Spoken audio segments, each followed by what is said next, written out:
Hi, I'm very excited to take this course on data transformation using R. Before we begin this course, I'll quickly introduce myself. My name is Abhishek Mukherjee. I'm currently based out of Lexington, Kentucky, in the US. I have been working as a data scientist for the past few years, and I worked on the various statistical tools and programming languages such as R, SAS, and Python. Okay, so like I said, I'll go through this course titled Data Transformation using R, where we'll look at some of the data transformation techniques in R, primarily using R's dplyr package. So before we go through the course, I'll quickly walk through what we will go through. I'll quickly first walk through like why do we use R and some of the useful functions within R's dplyr package, such as filter, arrange, select, mutate, and summarize functions. And then I'll walk through some of the exercises using the concept that we have learned in this lecture, where I'll be doing a live coding session using my RStudio screen. Okay, so first things first, like I said, what do we mean by R? So R is a free and open source statistical programming languages. And some of the main reasons why we use this is because it is used for data transformation purposes, and it's also used for both simple and complex statistical modeling. It's also used to prepare different reports and dashboards as well. R is used because it's extremely flexible. It has over 10,000 packages and it's pretty quick to run. Like I said, in this course, we'll walk through uh, data transformation using the dplyr package, which is the main data transformation package in R. Dplyr package has a lot of functions that are helpful, and we'll see how by using these functions we can perform the data transformation tasks. Data transformation is useful because data always doesn't come in the right format. So for building our statistical models and reports, we need to transform or shape the data in the way we want for running our models and building our dashboards. So the dplyr package in R helps us to get there. So the first function that we'll look into is the filter function.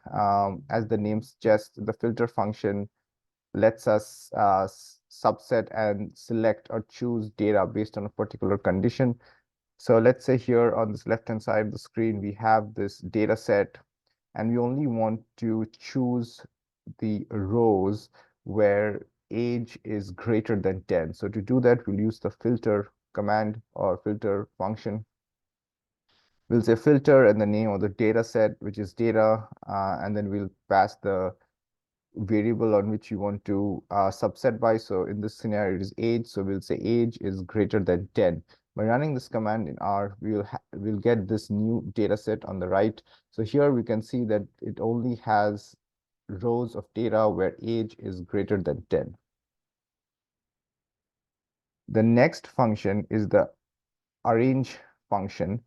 This function allows us to sort the data based on the given variables. So here, let's say we have this data set on the left-hand side and we want to sort this data based on the age variable or the age column. So we'll write this command and we'll pass the column on which you want to sort it by. So in this scenario, it is the age column. Once we run this command, we'll see that we have this data set in which it is sorted based on the age column.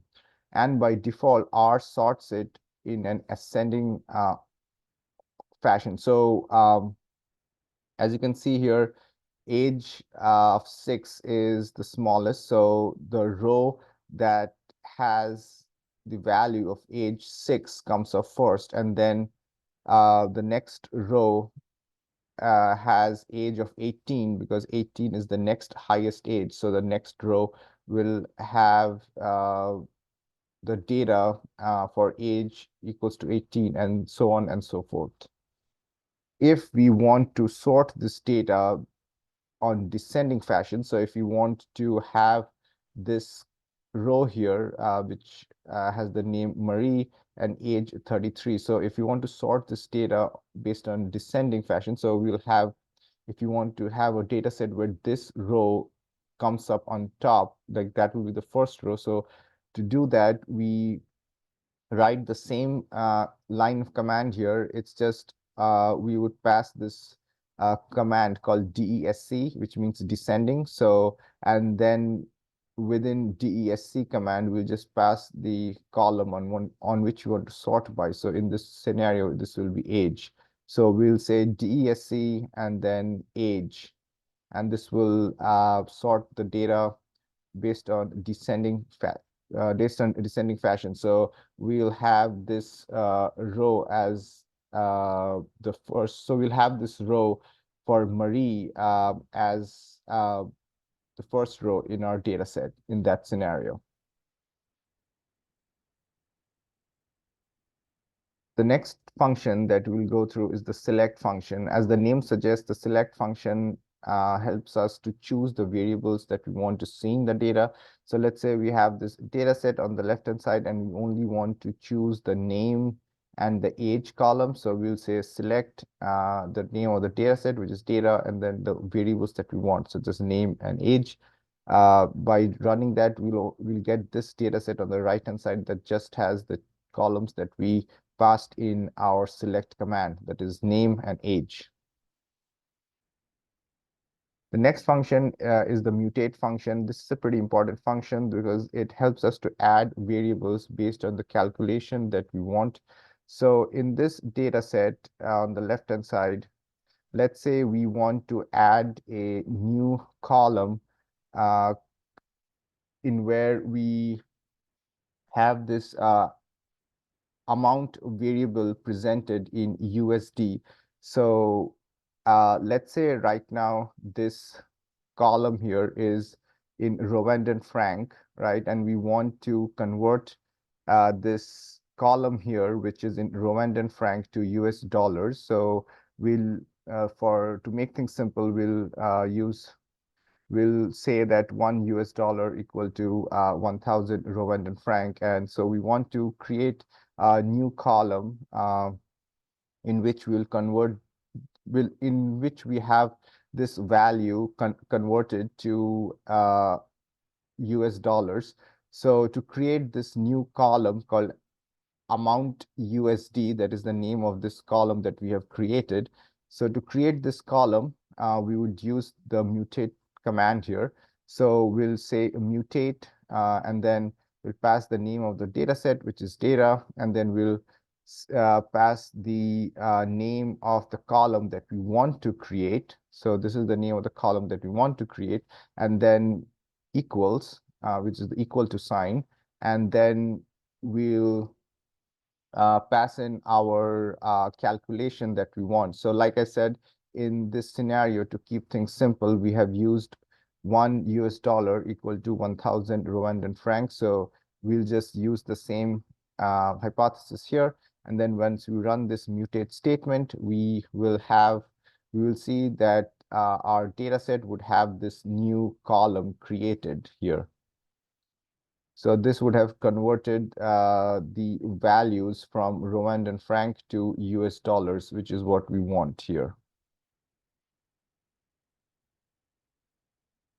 The last function that we'll look into is the summarize function. The summarize function helps us to get summary statistics of given variables in the data. This is generally used when we want to use R's inbuilt functions. So let's say that, like I said, we have this data set that we have been seeing so far. And let's say we want to calculate the mean age of this entire data set. So here we can use R's inbuilt function called mean. So to use this R's inbuilt function called mean to find the mean age, we'll use the summarize function.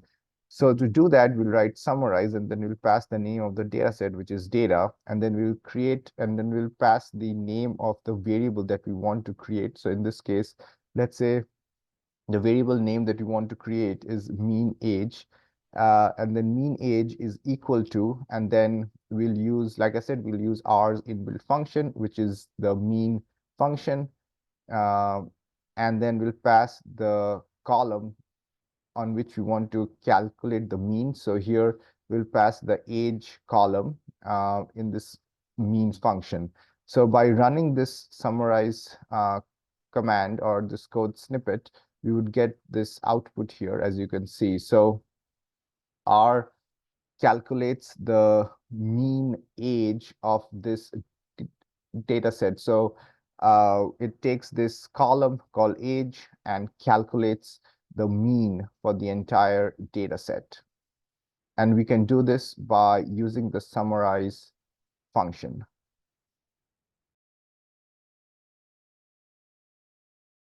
Okay, so the next function that I'd like to walk through would be the combination of group by and summarize function. So there might be instances where we have a large data set where we want to use group by and summarize function together. Group by function, as you can see here in the screen, is also part of the dplyr package present in R. Group by is used when we want to pivot on a particular column. So let's say we have a data set, as you can see here on the left-hand side, where we have a lot of people having the same first name. So here we have 4 rows that have the same first name as Jean, and then we have 3 rows that has the same first name as Marie, and then 1 row for that has the first name as John, and we have different ages for the different rows. So let's say we want to print an output or have an output where we want to find the mean age of every unique first name. So we want so basically that translates to where we want to pivot on the first name column. So in cases like that or situations like that, we use the group by function present in R. So to use that, we will first in R, to use that, we first use the group by command or function, as you can see, and then we'll enter the column name on which we want to group by. So in this situation, we want to group by on the first name. So we'll say group by and the first name column, and then we use the pipe operator. So pipe operator in dplyr or in R means that it basically tells R what my next step is. So in the next step, like I said, we want to find the mean age of the unique first name. So we pass the summarize function, as we have seen in the last slide, and then mean age, which is the name of the variable, is equal to mean, which is R's inbuilt function of calculating the mean, and then we pass the age column that we have here. So if we run this code snippet here, then we will have this data set, as you can see here. So this is the output data set. So here in the input data set, we had 4 rows having the name Jean, but because we are grouping by the first name column here, we are grouping by this column. So that's why when we group by, we have 1 Jean here. So the name is a unique name here, and then R calculates the age of all the people having the first name as Jean. So if you add up all these numbers with all the ages for the rows having the first name as Jean and divide it by 4, so basically 18, 22, 33, and 42. If you add these up and divide by 4, you would have the mean age as 28.75. Similarly, there were 3 rows having the name Marie, and each of them had a different age variable or age value. So if I do group by and then so that because I did group by, we have one value as Marie, and then this is the mean age of all the people with the name as Marie. And because we had only one row for John, the mean age of John is same as 24. Sorry. I'll go through the concepts of group by and summarize in the exercise section as well. Okay, so now I'll go through the exercises. So let me share my RStudio screen. Hi, so as you can see, this is my RStudio screen, and we are going to go through some of the exercises for the data transformation using R. So for this, we are going to use the flights dataset that is present in the NYC Flights 13 package in R. So first, we need to load this NYC Flights 13 package. So I do this by writing the command library and the name of the package, that is NYC Flights 13. So I run this command. So if someone doesn't have the NYC Flights 13 package installed, then they would first need to install this package. So in R to do that, uh, we would have to write the command install dot packages, and then we would write NYC Flights 13 within a double quotation mark. So once you run this command, then the package would be installed in your local R environment, and then you can run this command library NYC Flights 13. So because I already have installed the package, I don't need to run this command now. So after loading this package, we would also need the tidyverse package that contains the dplyr package. So once I run this command called library tidyverse, we see that uh, R by default installs the dplyr package here as well. This is the dplyr package that R installs by default. And the dplyr, and we need to use the dplyr package for the different data transformations that we will do in R. So for now, I'll delete the installed packages because we have already installed it. So now, after installing the packages, we would need to load the data set first. Um, so like I said, we would use the flights dataset within the NYC Flights 13 package.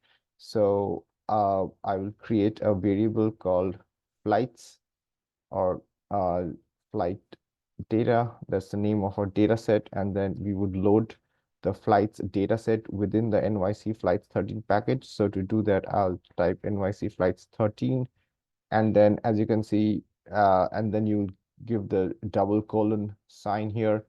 And then from here, we need the flights package. So just click on the flights thing here. And then when we run this command, we see that we have the flight data data set here. So if we click this data set, so this is the data set that we'll be using for this work or for this exercise here. So it's the one rule of thumb is always once we have installed our data set or loaded our data set, we should look at what the different columns are and how the data is structured. So we look at the different rows.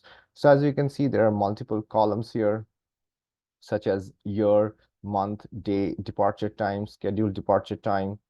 So like I said, this is the flights data set. So these are all the different variables that you would commonly see linked with different flights. So these are the carriers. So this is basically the company of the flight, and this is the flight number. And like this is from where the flight started, and this is the flight's destination, and these are the airport codes. So these are US based flights. So like EWR code means Newark, IH means Houston, and so on and so forth. This is the air time, this is the total distance the flight has traveled, and these are the time hours. So um, just by looking at it, we can see that just by looking at this, we can see that each row here uh, corresponds to a particular year, for a particular month, and for a particular day. So for example, like if we just take the first row here, this says that this particular flight number, that is UA, is the carrier. So flight number UA 1545 departed on January 1st, 2013. So month one means the month of January. Day one means is the first of the month. So this flight number UA flight number UA 145 departed on January 1st, 2013, because the year is 2013, and it flew from EWR, that is Newark, USA, to Houston, USA. So the IH means Houston. And it traveled for a total distance of 1,400 miles. I would think that these are in miles because it's a US-based data set. And yeah, and so these are the departure delays. These are in minutes. So if there is I would assume that if there is a negative departure delay, it means that it wasn't late, like this left before time. So just by looking at the data set, we can see that these are the different flights related columns. And if we like hover on these columns here, we can see what's the data type. For example, the year is of a numeric data type. The month is also of a numeric data type. The day is also numeric, and so on and so forth. But similarly, the carrier, if you hover here, this is of character data type. It makes sense because this is of a string, because this is a character string, so that's why it's of string character. Similarly, I would assume, yeah, like the tail number is also of character, because you can see the letters N and like D, N, and so on and so forth here. So yeah.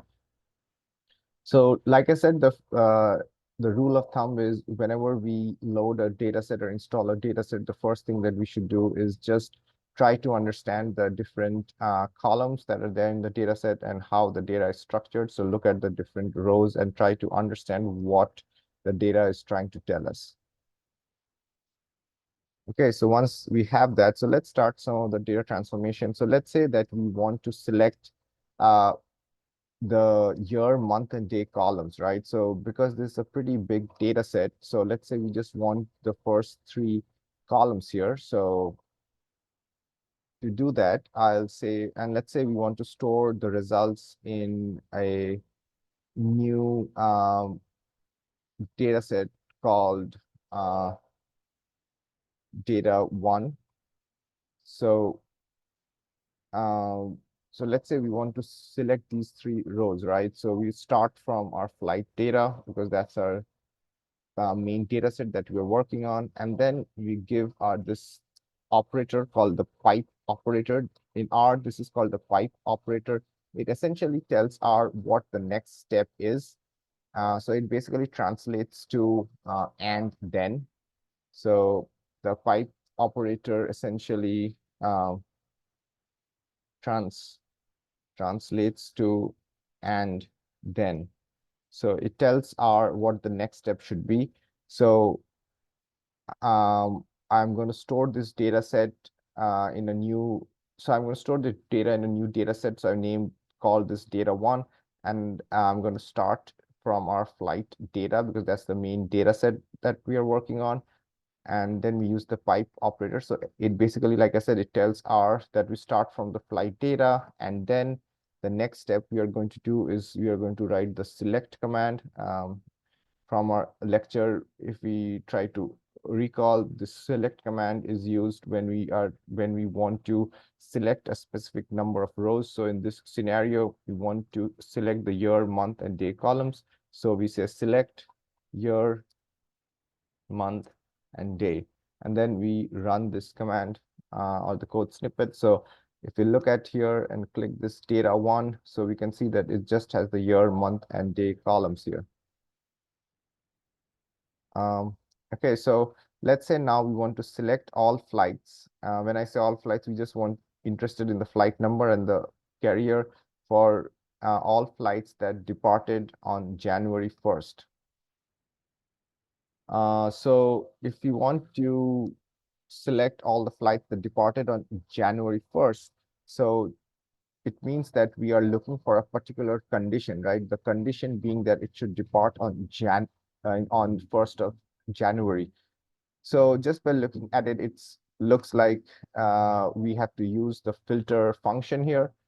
So let's call this, so let's save the data in a new data set called data2. So here as well, we will start from our base data set, that is the flight data. Again, I'll use the pipe operator. So this essentially tells R what my next step would be. So because I just want the flights that departed on January 1st, I'm going to filter on this condition. So I'm going to write my filter function. So filter, and then if I look back on the data set, so January 1st would mean that my month is equal to 1 and my day should also be equal to 1, right? Like that's what 1st of January would mean. So I'll say filter, my month is equal to 1, and then so so this is an and operator. It's similar to how we say and then also my year has to be 1. So this equal to sign in R means that basically it means like equal to. So so I'm telling R that I want to filter on the data set where month is equal to 1 and the year is also equal to 1. And because I'm interested in only selecting the flight number and carrier, so after that, after my filter condition, I also use the pipe operator. This basically means what my next step should be. So I'll say select, and then if I see what the names of the data, so it's carrier and flight. So I'll say carrier, and then flight. If I run this command here,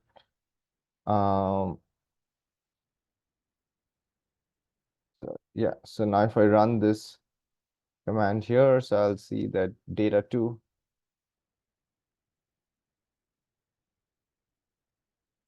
Okay, so for some reason it's not giving me an output here. So, sorry, this should not be year equal to 1. This is day equal to 1, right? Like 1st of January is day, so I made a mistake here.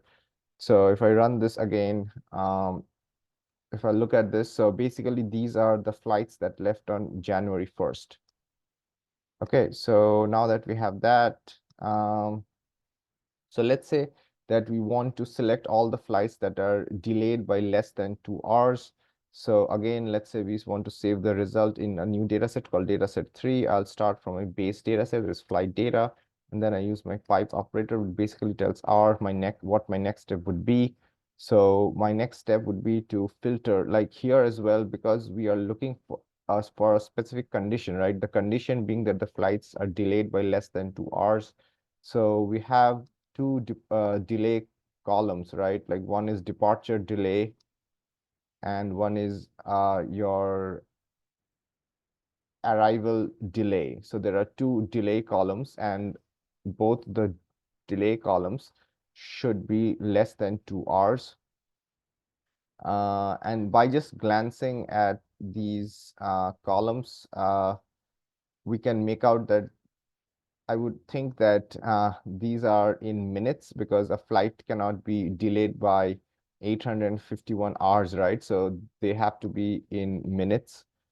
So given that we assume that it's in minutes, I'll say that filter. So filter on ARR delay and DEP delay. So so filter where ARR delay is less than equal to 120, because 120 minutes equals to 2 hours. And also I want the departure delay to be less than 120 minutes, which is 2 hours.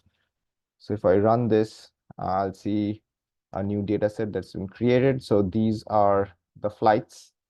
So these are the flights that has uh, departure delay and ARR delay less than 2 hours, or like 120 minutes.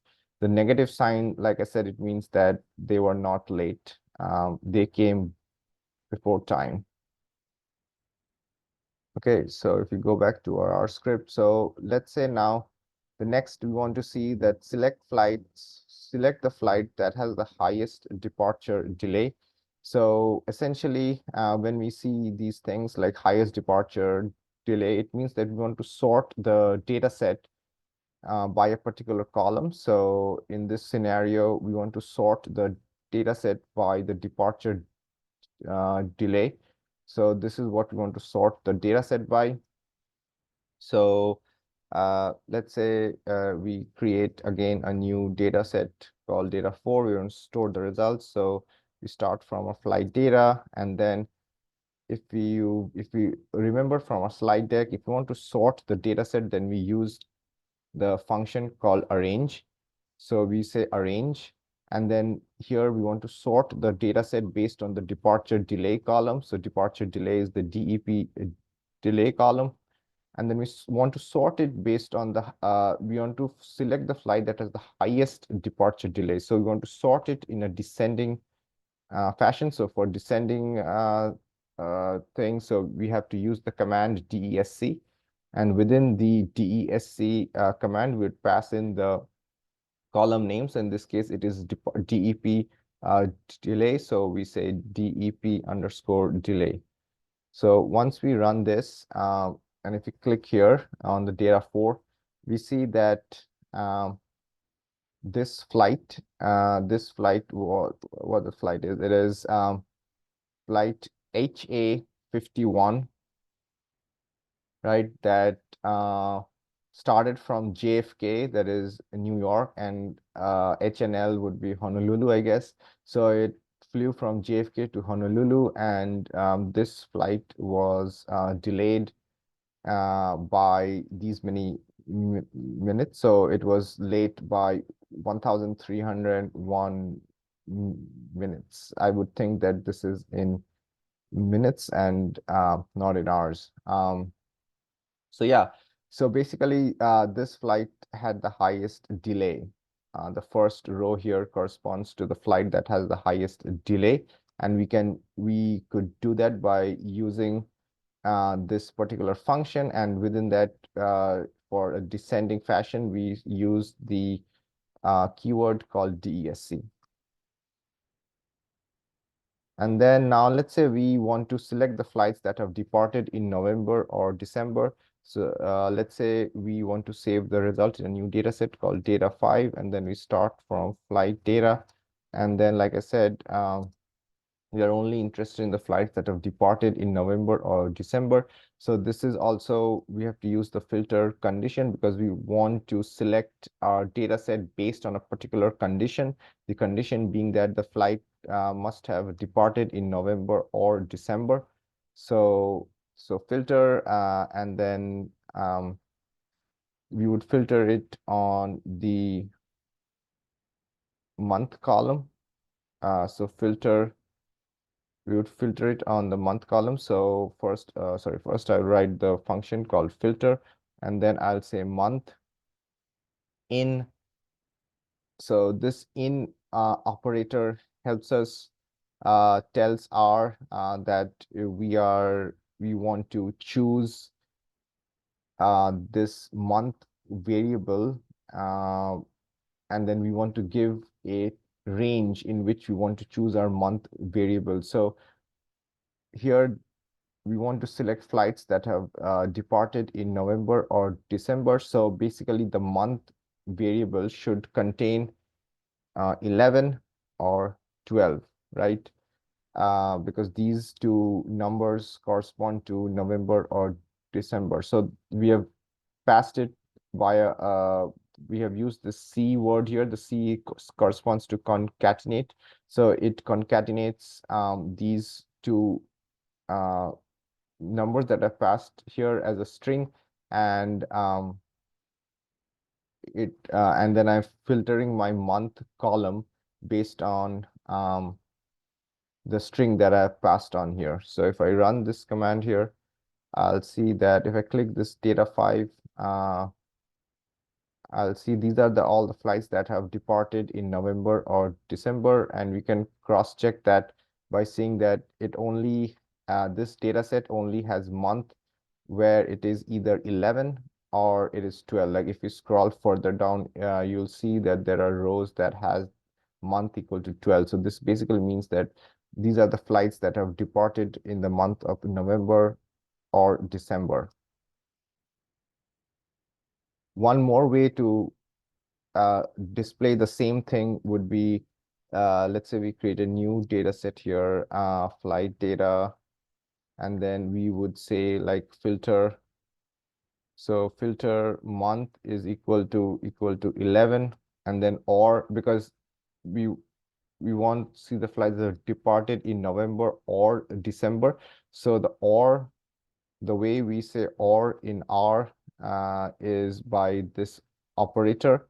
So month is equal to 11 or my month is equal to 12. Like this would also give the same result. So if we run this, we see that both data 5 and data 6 has the similar number of rows here and similar number of columns. If we want to double check, if we want to click on data 6, we'll see that data 6 also has the same rows that we had in data 5. Okay, so now let's say we want to create a new column called gain, where gain is equal to departure delay subtracted by arrival delay. So as we had learned in our lecture, to create a new column, we use the mutate command. So let's say we save this data set or data in a new column, in a new data set called data 7, and then we say flight data because that's our base data set, and then we use the pipe operator. Like I said, pipe operator essentially says what my next step should be. So my next step here is creating this gain column here. So to create a new column in R, we use the mutate command. So we write mutate, and then we type the name of the column that you want to create. In this case, it is gain, and gain is equals to departure delay subtracted by arrival delay. So we would see what those columns are in this data set. So departure delay is DEP delay. So I say DEP underscore delay, and arrival delay is ARR subtracted by ARR delay. So yeah, so once we run this command, we can clearly see that it has a separate variable like the flight data, which was our base data set, has 19 variables, and data 7, which is the newly created data set, has 20 variables. So we have created a new column, so that's why the count went up, and the number of rows are same in both flight data, which was our base data set, and data 7. So if we still want to double check, we can click here on data 7, and then if you scroll all the way up to the back, we see that we have created this new column here called gain. Like this gain column wasn't present in the flight data, which was our base data set. So now let's say we want to calculate the mean travel distance from all departing airports, which has where where the airports have at least 20 or more departing flights. So basically, we want to calculate the mean travel distance from all departing airports having greater than 20 departing flights, right? So the way we would do that is we would use ours summarize function. And because we are only interested in looking at the mean travel distance for all the departing airports, we would need to group this data set by by the departing airport name. So here in this data set, the departing airport is the destination, right? So this is where the flight um, went to. Uh, or you can like or we can change this to the base airport as well. But for now, let's say we want to cal calculate based on this column here, like the destination uh, airport. A better way to frame this would be calculate the mean travel distance for all destination airports. So I'll just change the problem statement here for all destination airports. I think this is much clearer. Destination airports. So let's say we want to calculate the mean travel distance for all destination airports having greater than 20 flights. So first, we want to group the entire data set based on the destination airport column. The destination airport column is DEST. So we start with our base data set, which is flight data. So here we'll say flight data, and we and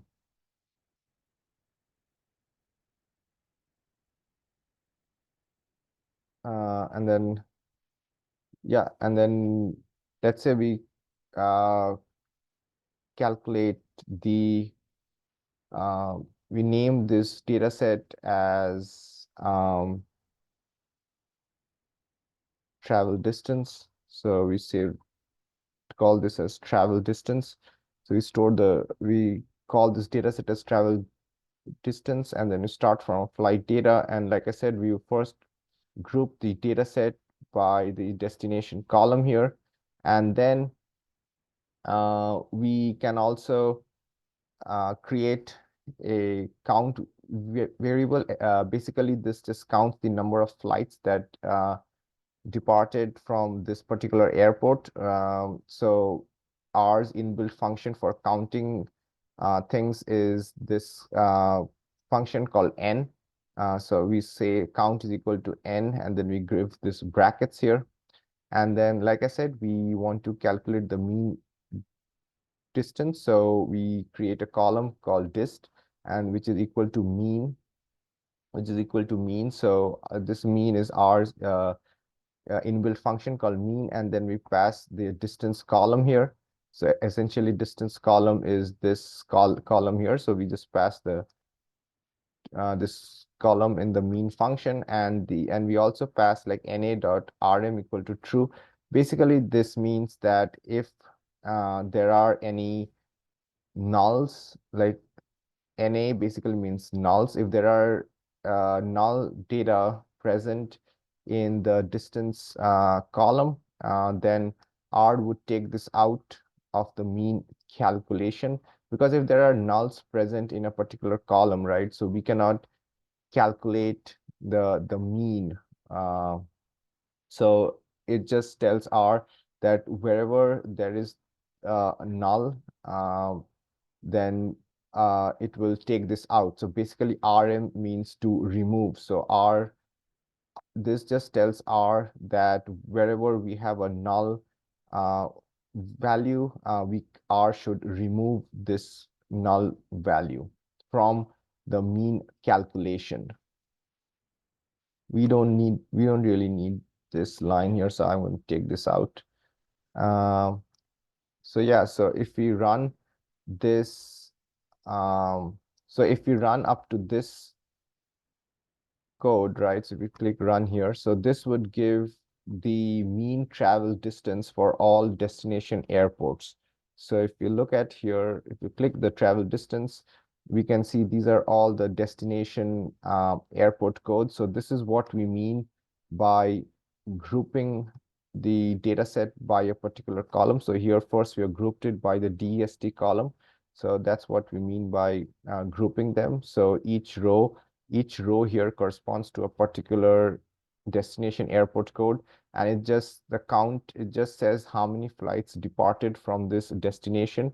So that's the way R can count is by using this function called n, and this is the mean distance. Like this dist here is the mean distance traveled by all the flights that were departing from this particular airport.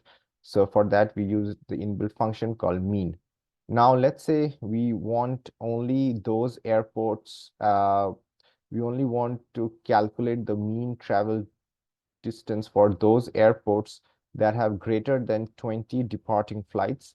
So essentially, uh, once we have this, so basically we only want to look at airports that have this count value greater than 20. So because these are the count of the flights that departed from that particular airport, and we only want those airport codes that have greater than 20 flights. So essentially, if we use this condition here, so like filter count is greater than 20, this would take out these particular airport codes from this from our output. So this ANC, this row having the destination airport ANC would be taken out of our data set, and similarly, there will be more airport codes that will be taken out if the number of flights that has departed is less than 20. This is just anything random I have used. You can change that to whatever you want for your practice. So now let's say if I run this entire command, because still now I have just run up to here, I didn't include the filter count greater than 20 because that's what we want here. So once we run this command, you would see that this row would be taken out. Like this row having airport code ANC would be taken out because the count is less than 20 here. Like I said, the count variable here just counts the number of flights that departs from this particular airport. So now if I want to run this entire thing, I'll just select this and hit run. So now if I check the travel distance data set again, like I said, we see that the ANC column, sorry, the ANC row has been taken out. Okay, so this ends our exercise section of our lecture. So I'll stop sharing my RStudio screen.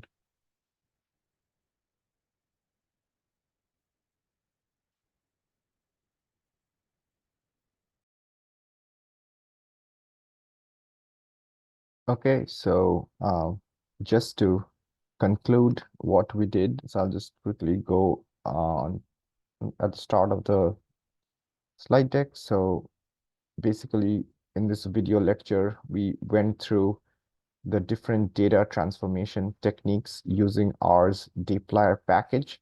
So first, we looked at what do we mean by R and why R is used. And like I said, dplyr is the main data transformation package. And within dplyr, there are many data transformation packages. Within the dplyr data transformation package, there are many functions that we use. So we went through the concepts of all these functions. And then also in the exercises section, we looked at the flights data set from the NYC Flights 13 package in R, and we looked at how we can code and transform some of the data in the flights dataset package using the functions that we learned in this lecture.